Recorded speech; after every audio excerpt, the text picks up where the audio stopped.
मूसा गिलानी अच्छे वर्कर हैं, काम करने वाले बंदे हैं। उम्मीद तो है वही जीतेंगे। शाह महमूद की बेटी का उनके मुकाबले में काम नहीं है। कौन जीत रहा है? मेरे ख्याल में मूसा गिलानी जीतेंगे इंशाल्लाह। आप मूसा गिलानी को सपोर्ट कर रहे हैं? जी जी बिल्कुल।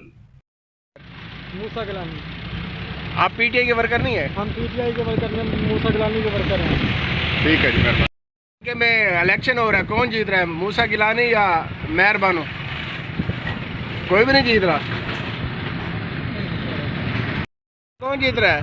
शाह महमूद की बेटी जीत रही है। आप शाह महमूद की बेटी को सपोर्ट कर रहे हैं? हाँ जी। ठीक है जी, मेहरबानी। आप किसको सपोर्ट कर रहे हैं, मूसा गिलानी? पीटीआई शाह महमूद कुरैशी, जैन कुरैशी को हम वोट देंगे। ये सारे चोर हैं, डकैत हैं। सर आप क्या कहते हैं, कौन जीत रहा है? शाह महमूद। उसकी बेटी इलेक्शन लड़ी है, वो तो नहीं लड़ रहा। बेटी जीतेगी। आप उसे वोट दे रहे हैं? ठीक है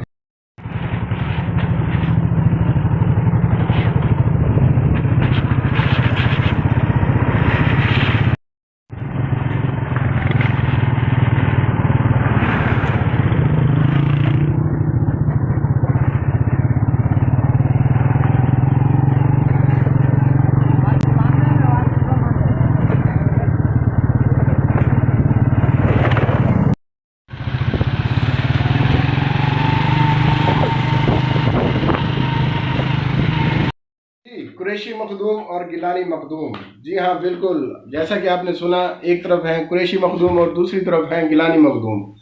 मुकाबला बहुत ही सख्त और तगड़ा है, देखते हैं किसकी जीत होती है। दोनों ने एड़ी चोटी का जोर लगाया हुआ है। एक तरफ है जनाब मखदूम शाह महमूद हुसैन कुरैशी साहब की साहबजादी मेहर बानो कुरैशी साहिबा, और दूसरी तरफ हैं जनाब यूसुफ रज़ा गिलानी साहब के साहबजादे जनाब अली मूसा गिलानी साहब। तो दोनों में मुकाबला बहुत ही सख्त है, देखते हैं किसकी जीत होती है। मैं आपको विजिट भी कराता हूँ थोड़ा हल्के का, और आवाम से भी पूछते हैं कि ये क्या इनकी क्या ख्वाहिश है, ये या किसको अपना नुमाइंदा मुंतखब करेंगे। तो थोड़ा इनके बारे में इनका बैकग्राउंड जान लेते हैं कि ये हैं क्या चीज़। मेहर बानो दुख्तर शाह महमूद कुरैशी साहब और अली मूसा गिलानी सन ऑफ सैयद यूसुफ रज़ा गिलानी साहब, ये दोनों ही मखदूम ख़ानदान के चश्म चराग हैं जनाब। एक तरफ गिलानी ख़ानदान है तो दूसरी तरफ कुरैशी ख़ानदान। ये जब से मैंने होश संभाला है तकरीबन मैंने इनको इक़्तिदार में पाया है। मुल्तान की तमाम नशिस्तों से ये मतलब ये MNA ज़रूर रहते हैं। गिलानी साहब तो वज़ीर आज़म की पोस्ट तक भी पहुँचे हैं, और मखदूम शाह महमूद कुरैशी साहब वज़ीर ख़ारजा ही रहे हैं। तो पहले एक नज़र डालते हैं जनाब यूसुफ रज़ा गिलानी साहब के, इन्होंने मुल्तान के लिए आज तक क्या किया, या पाकिस्तान के लिए। चले हम अपने मुल्तान की ही बात कर लेते हैं कि इन्होंने आज तक आवाम को क्या क्या दिया है। तो गिलानी साहब आए हैं इक़्तिदार में तो इन्होंने जनाब बहुत सारे फ्लाई ओवर्स, मोटरवे मुल्तान से सक्कर तक, और मुल्तान इंटरनेशनल एयरपोर्ट्स, और ये रिंग रोड का मंसूबा, ये तमाम इन्होंने मतलब मुल्तान के लिए बनाए हैं। और इसी तरह जनाब, और इन्होंने जनाब इनमें ख़ुद भी इलेक्शन लड़ते हैं जनाब मखदूम यूसुफ रज़ा गिलानी साहब। इनके बड़े बेटे जनाब अब्दुल कादिर गिलानी साहब ये भी MNA रह चुके हैं, और जनाब अली मूसा गिलानी साहब पहले भी इस हल्के से MNA रह चुके हैं। 2018 के इलेक्शन में जनाब ये मखदूम जैन हुसैन कुरैशी साहब से हार गए थे। तो अब ये दोबारा एक दफ़ा फिर ये ख़ानदान एक दूसरे के आमने सामने हैं। इस बार इनके मुकाबले में जनाब कुरैशी साहब की साहबजादी हैं, जिनको कराची से स्पेशल बुलवाया गया है कि आप आके इस हलके में जनाब इलेक्शन लड़ें और ये सीट हमें जितवा कर दें, क्योंकि पूरे पाकिस्तान में या पूरे इस हलके में 157 में PTI के लिए कोई ऐसा अहल उम्मीदवार उनको नहीं मिला। उनको कोई ऐसा उम्मीदवार नहीं उनको लगा कि जो अली मूसा गिलानी साहब से जीत सके, या जो PTI के लिए ये सीट निकाल सके। पहली बात तो ये कि मेरे ख्याल में तो ये इलेक्शन मेरी तो समझ से बलातर है, क्योंकि इसी हलके से मखदूम जैन हुसैन कुरैशी साहब MNA मुंतखब हो चुके हैं इससे पहले। अब उन्होंने रिज़ाइन करके वो MP की सीट सलमान नईम साहब से जीती है, और अब दोबारा अपनी ही सीट पर अपनी हमशीरा यानी कि मखदूम शाह महमूद कुरैशी साहब की बेटी इलेक्शन लड़ रही है। तो ये तमाम बातें समझ से बालातर हैं, क्योंकि उन्होंने उधर कौमी असम्बली से रिज़ाइन भी किया हुआ है, और उनका एक ही बयानिया है कि हम तो कौमी असम्बली में नहीं जाएंगे, क्योंकि ये इम्पोर्टेड हुकूमत है, और इम्पोर्टेड हुकूमत को हम कभी किसी सूरत भी कबूल नहीं करेंगे। तो फिर ये समझ से बालातर है कि ये हम कहना चाह रहे हैं कि आप हमें वो वोट भी दें और हमने असम्बली में भी नहीं जाना, और पाकिस्तान का पैसा भी खर्च कराना है। ये तमाम चीज़ें मेरी तो समझ से बाला तर है। खैर आप देखते हैं जनाब मखदूम शाह महमूद कुरैशी साहब की सियासत कब से शुरू हुई और किस तरह से चल रही है। मखदूम शाह महमूद कुरैशी साहब के वालिद साहब गवर्नर पंजाब रह चुके हैं। मखदूम शाह महमूद कुरैशी साहब वज़ीर ख़जाना पंजाब रह चुके हैं। मखदूम शाह महमूद कुरैशी साहब PMLN में रह चुके हैं, पीपल्स पार्टी में रह चुके हैं, में आला मुल्तान रह चुके हैं और अब वो इसमें PTI के जनाब वाइस चेयरमैन भी हैं और MNA भी हैं। ठीक है, लेकिन वो रिज़ाइन दे चुके हैं। MNA शिप से वो भी रिज़ाइन दे चुके हैं, लेकिन वो जाकर असम्बली में कन्फर्म नहीं कर रहे कि आखिर इसका हमने करना क्या है। इसी तरह मतलब अब यूसुफ रज़ा गिलानी साहब की बात की जाए तो वो जनाब खुद MNA हैं। उनके बड़े बेटे MNA रह चुके हैं, अब्दुल कादर गिलानी, और मूसा गिलानी भी MNA रह चुके हैं, और उनके छोटे साहबजादे अली हैदर गिलानी वो MP हैं, और हाल ही में वो उनको मिनिस्ट्री भी दी गई थी, लेकिन उनकी गवर्नमेंट दोबारा पंजाब में ना रह सकी, जिसकी वजह से अब वो MP हैं। तो अब इसके मुकाबले में उन्होंने अपनी पार्टी के लिए या मुल्क के लिए तो नहीं कह सकते, वो उन्होंने अपनी पार्टी के लिए क्या क्या कुर्बानियाँ दी या क्या क्या उनके वो हैं। तो उसमें जनाब 5 साल की नाअहली है जो कि यूसुफ रज़ा गिलानी ने जनाब जरदारी साहब के लिए कबूल की, क्योंकि उनको सुप्रीम कोर्ट का हुक्म था कि जनाब आप स्विट्ज़रलैंड में ही थे, उनके असासे या कोई ऐसी कोई बैंक की तफसील चाहिए थी, तो उन्होंने कहा था आप लेटर लिखें और उनसे मंगवाएं।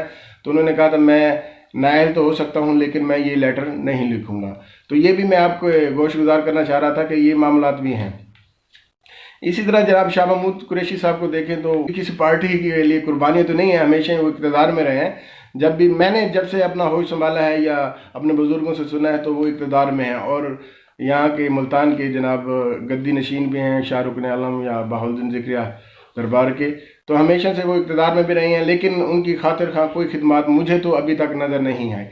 अभी मैं आपको ये मुल्तान से विहाड़ी रोड जो है वो भी आपको इसका भी विज़िट कराता हूँ। तो इसमें देखिए कि आप देखिए कि वहाँ के क्या हालात हैं। यकीन जाने हम मेरा तकरीबन यहाँ से रोज़ाना ही गुजरना होता है, तो यहाँ पर मामूली बात है 1-2 एक्सीडेंट होते ही होते हैं। और शाह महमूद कुरैशी साहब हमेशा से ही इसी नशिश से लड़ते आए हैं, और कभी हाशिम साहब से जीत जाते थे, कभी हार जाते थे, लेकिन उनके पास MNA शिप रही है, लेकिन आज तक उन्होंने इस रोड के बारे में नहीं देखा। इस तरह के और भी बहुत सारे मामलात हैं जो मतलब ऐसे हालात पैदा हो चुके हैं कि बस क्या बताएं। लेकिन ये तमाम इक़्तिदार के लिए तमाम मतलब ये मामला जो है ना, ये अवाम के नहीं है, ये इक़्तिदार के हैं। किसी को भी अवाम की कोई फिक्र नहीं। और मैं आज आपको इसका अवाम से भी पूछ के मैं अब शाह महमूद कुरैशी साहब की तकरीबन सियासत ख़त्म हो गई है। ये एक हकीकत है कि इमरान खान साहब का बयान है जो है वो दोबारा जोर पकड़ चुका था कि जनाब इमरान खान को ज़बरदस्ती हटाया गया है सीट से, या अब उसके बाद जो दोबारा के जो रूटीन बन रही है, जो हालात बन रहे हैं वो ये हैं कि जनाब उनके खिलाफ जो फॉरेन फंडिंग का केस आ गया है, इससे भी आवाम जो है वो थोड़ी डबल माइंडेड हो गई कि ये तो खुद को सादिक और अमीन कहते थे, ये तो दूसरों को चोर कह रहे थे, तो इन्होंने इस तरह के मामला क्यों किए। और वो तोशा खाना का भी केस आपके सामने आ चुका है, तो उसमें भी ये गिल्टी पाए गए हैं, उसमें भी उसके बारे में भी रेफरेंस मेरे ख्याल में दायर कर दिया है सुप्रीम कोर्ट में। तो अब देखना ये है कि ये क्या रिजल्ट तकरीबन 1 साइडेड है। अली मूसा गिलानी जो कि पहले इस हल्के से ज़मनी इलेक्शन में जीते थे, आज तक वो पिछले जनरल इलेक्शन में वो हार गए थे। हालांकि ये भी एक मतलब मुतनाज़ा फैसला था, ने उनको 1 साइडेड करा के जितवा दिया था, लेकिन अली मूसा गिलानी जो रात 1 बजे तक तो यहाँ से जीत रहे थे, इसमें भी कोई शक नहीं। हालांकि मेरा किसी पार्टी से कोई ताल्लुक नहीं, ना ही मैं अली मूसा साहब को सपोर्ट करता हूँ और ना ही मैं मखदूम जैन कुरैशी साहब को सपोर्ट करता हूँ। जी, इधर मैं आपको एक और खबर भी देना चाहता हूं और उनका भी जिक्र ज़रूर करना चाहूँगा। थे जनाब अब्दुल गफ़ार डोगर साहब, जिनका ताल्लुक PMLN यानी कि मुस्लिम लीग नवाज ग्रुप से था।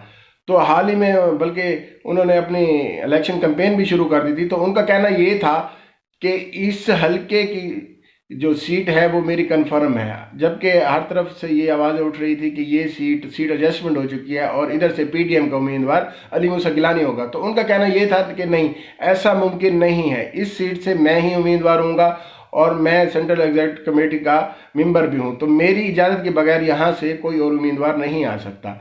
और जब उनको पता चला कि जनाब ये कन्फर्म हो चुका है PTM का कि अली मूसा गिलानी ही यहाँ के उम्मीदवार हैं, तो उन्होंने जनाब तमाम मतलब अपनी इलेक्शन कैंपेन में ये भी कहना शुरू कर दिया कि चाहे कुछ हो जाए, मैं अपनी आवाम को तनहा नहीं छोड़ सकता। मैं चाहे मुझे अब डिप्टी वज़ीर आज़म की भी सीट ऑफ़र कर दी जाए तो मैं अपनी अपनी मतलब अवाम को अकेला नहीं छोड़ूंगा और मैं इलेक्शन ज़रूर लड़ूंगा, चाहे मुझे आज़ाद ही क्यों ना लड़ना पड़े। तो तकरीबन अवाम का रुझान भी इस तरफ था और वो अवामी नुमाइंदे भी हैं, इसमें भी कोई शक नहीं है। वो ग्रास रूट लेवल के नुमाइंदे हैं, वो आवाम में घूमते फिरते भी हैं, आवाम से मिलते भी हैं, इसमें कोई शक नहीं। लेकिन अफसोस वही टिपिकल सियासत, वही हमारा मयार, वही हमारा कि उनको मुशीर बना दिया गया वज़ीर आज़म साहब का, और वो भी अब चुप कर गए हैं। तो जब वो साइड लाइन हो गए हैं और ख़ामोशी से बैठ गए, क्योंकि उन्हें भी वही वजारत मिल चुकी है और अब इलेक्शन है जनाब मखदूम वर्सेस मखदूम। तो ये अब मैं आपको ये क्लियर बता दूं कि जनाब मखदूम वर्सेस मखदूम में मुकाबला तो बहुत सख्त है बज़ाहिर, लेकिन अवाम की जो राय है वो आपके सामने है। अवाम ये चाहती है कि जनाब हमें मज़ीद ना धोखा दे जाए, हम महंगाई में पिस चुके हैं, हम हालात में पिस चुके हैं। इनके लिए तो शायद ये मामला किसी मतलब उनके लिए कोई मायने नहीं रखते, क्योंकि उनको इन चीज़ों का एहसास ही नहीं होता। पिस तो हमेशा से गरीब रहा है, तो उनका यही है कि वोट तो ज़ाहिर है किसी न किसी को देना है। तो आवाम की अब ये राय है कि तकरीबन मैं आपको बताना चाहता हूँ कि 80% आवाम की अब राय है कि अली मूसा गिलानी इधर से विन करेगा, और मेरा भी यही तजज़िया है। और मैं आपको हर तरफ से तकरीबन पूरा न्यूट्रल मैंने जजमेंट किया है, आवाम से मिला हूँ, मुलाकातों के बाद ये जो रिज़ल्ट निकाला वो यही है कि अली मूसा गिलानी यहाँ से जीत चुके हैं। तो अगर आपको मेरी बातें अच्छी लगी हो, मेरा चैनल अच्छा लगे, तो प्लीज़ सब्सक्राइब ज़रूर कीजिएगा। मुझे आपकी सपोर्ट की हरदम ज़रूरत रहती है। मैं हूँ आपका भाई खावर खान। अस्सलाम।